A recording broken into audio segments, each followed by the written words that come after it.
There's an old adage that goes by, you are what you eat. And in pregnancy, this actually is kind of true because what you eat can actually influence what your amniotic fluid smells like and tastes like. Studies have shown that that may even influence your little one's palate when they are born. But even more importantly than that, studies have shown that your diet during your pregnancy can affect the future health of your unborn baby. So in this video, I'm going to talk about what foods you should eat and what foods you should avoid when you're pregnant. And make sure to stick around because at the end of this video, I'll tell you what I consider to be the superfood. And the good news is, it's actually pretty delicious. But before I get into this video, my name is Diana. I'm a physician assistant and I specialize in women's health and gynecology. Thank you for watching my channel. Remember to hit subscribe and hit the notification bell so you don't miss future videos.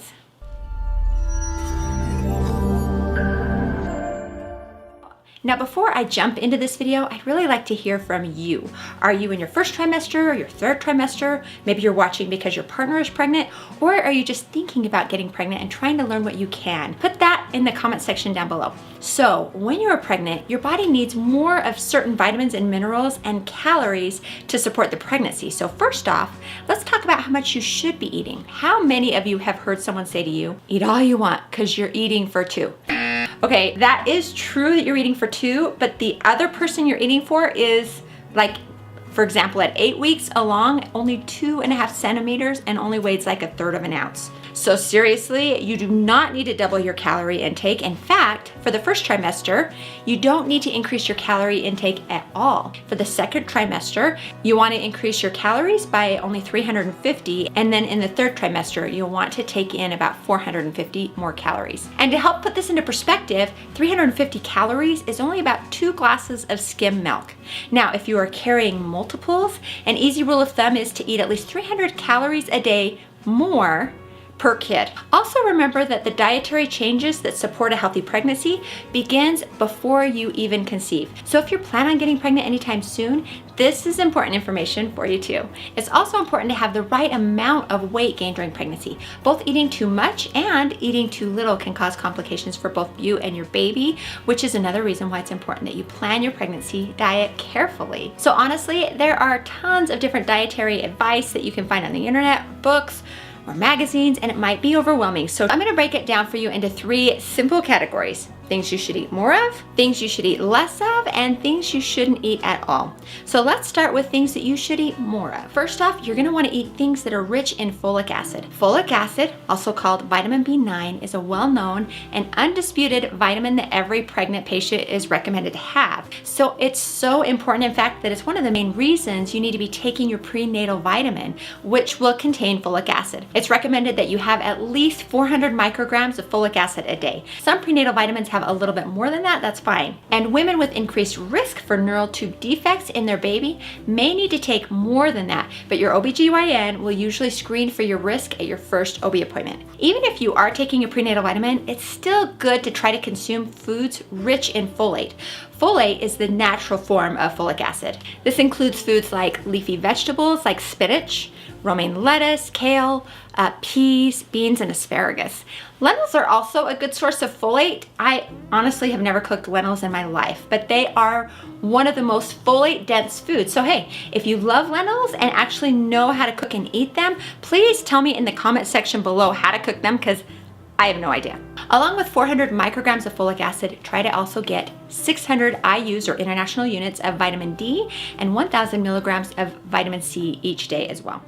By the way, if this is your first time joining me, I've actually done an entire pregnancy series walking you through pregnancy week by week. I talk about baby development, symptoms that you'll be feeling, what to expect at your doctor's appointment, a ton of stuff, week by week, close to 40 videos, all about pregnancy, answering your questions, helping you through your pregnancy journey. So I'm gonna put a card right here and at the end of the video, so be sure to go check it out. Okay, let's continue with the video.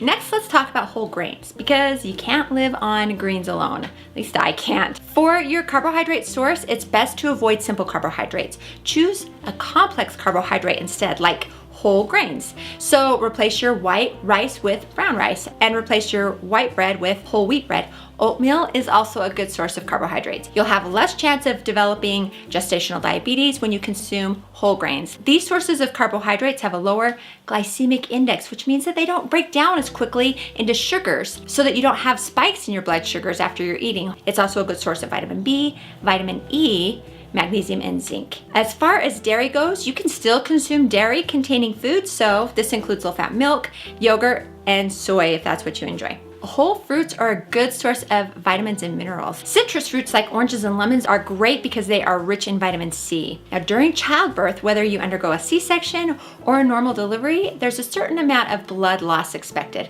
Iron is an important component of blood production because it's a component of hemoglobin. There is iron in prenatal vitamins, and your OB may prescribe extra iron if you are anemic. So along with eating iron-rich foods, you can also eat iron-rich fruits like dates, raisins, proteins, and figs.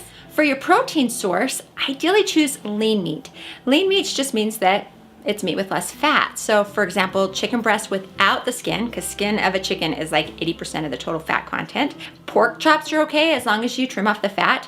And if you're a vegetarian, alternative sources of protein are available in the form of peas, nuts, soy products, and beans. If you're not allergic to it, seafood in general is also a good protein source. Seafoods are also rich in iodine, which is a nutrient needed for the formation of thyroid hormones.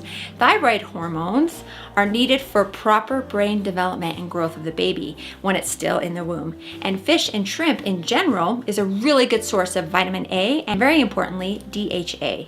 DHA stands for, I'm going to try to pronounce it, docosahexanoic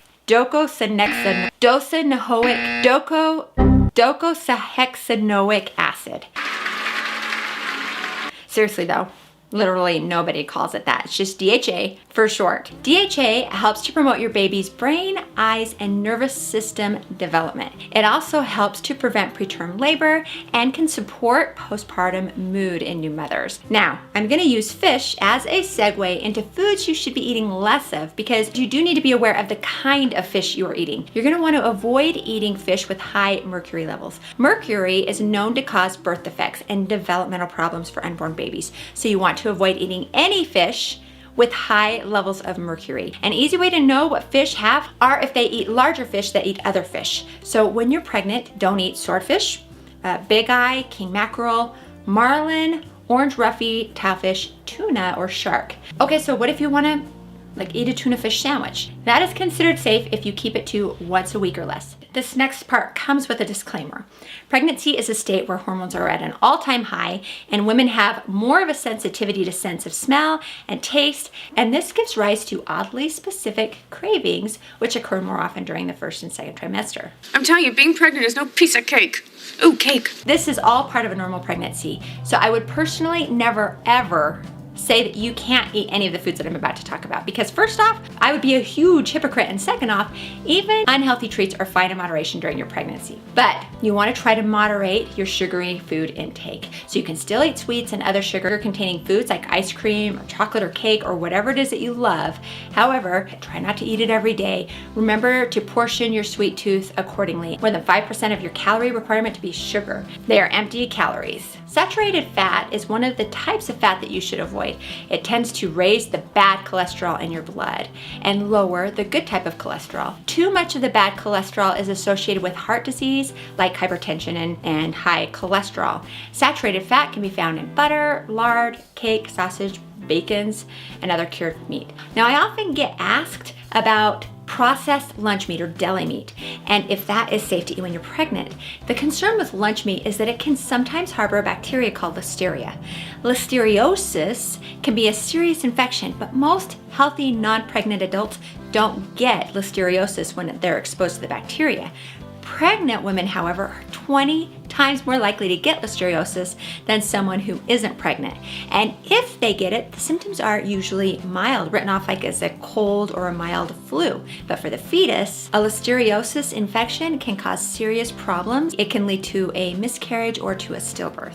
That being said, It's not a common problem, at least here in the US, but just to be sure, I recommend heating up your lunch meat before you eat it. Now, as a side note, if you grow your own fruits and vegetables at home, make sure to wash them before you eat them. Listeria is also found in soil too. You'll also want to avoid undercooked or raw eggs and meat.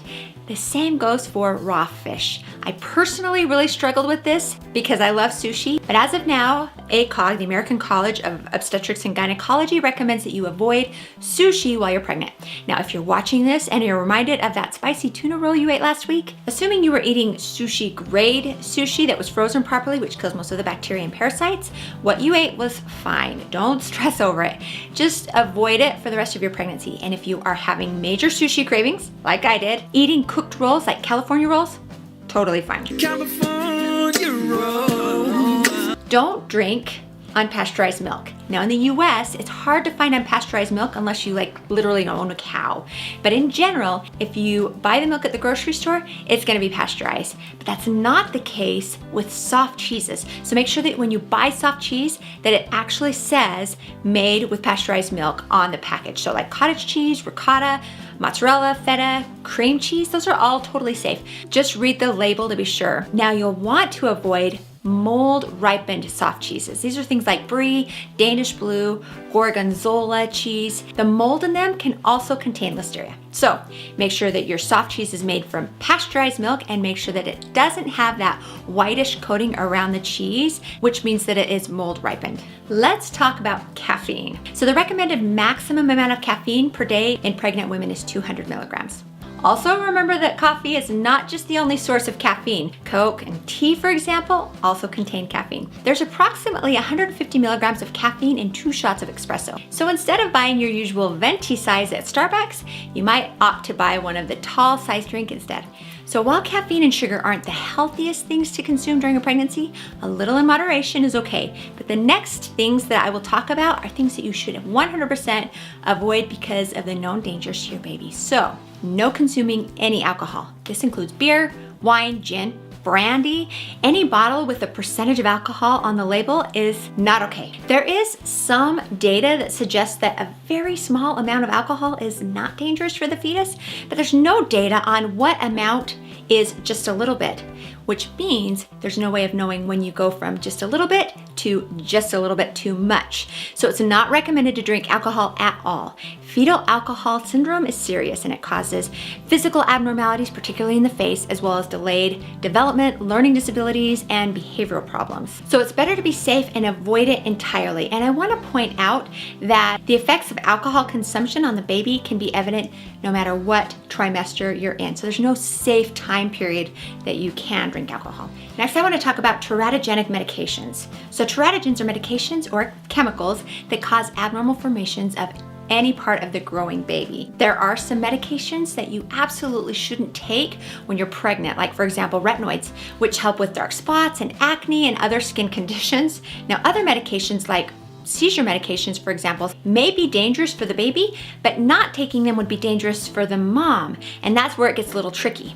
This is why if you are taking a daily prescription medication, it's important to talk to your OB about if they are safe, and if they aren't safe, to talk to them about what you need to take as an alternative, or if you need to stop the medication altogether. Now, if you are already pregnant and taking medications that you haven't discussed with your OB, give them a call or go see them. Also, avoid any illicit drug use at all during your pregnancy. If you have an addiction and are thinking about getting pregnant or are pregnant, talk to your OB about resources to help you quit. Now, as promised, I want to just throw in what might quite possibly be the superfood during pregnancy, and that is avocados. Now, this isn't biased. Many studies have been done on the health benefits of avocados, but I just have to first say that I love avocados so very much. I eat them literally every day, and studies have shown that avocado just might fit the description for a superfood during pregnancy. It's so buttery, soft, and creamy.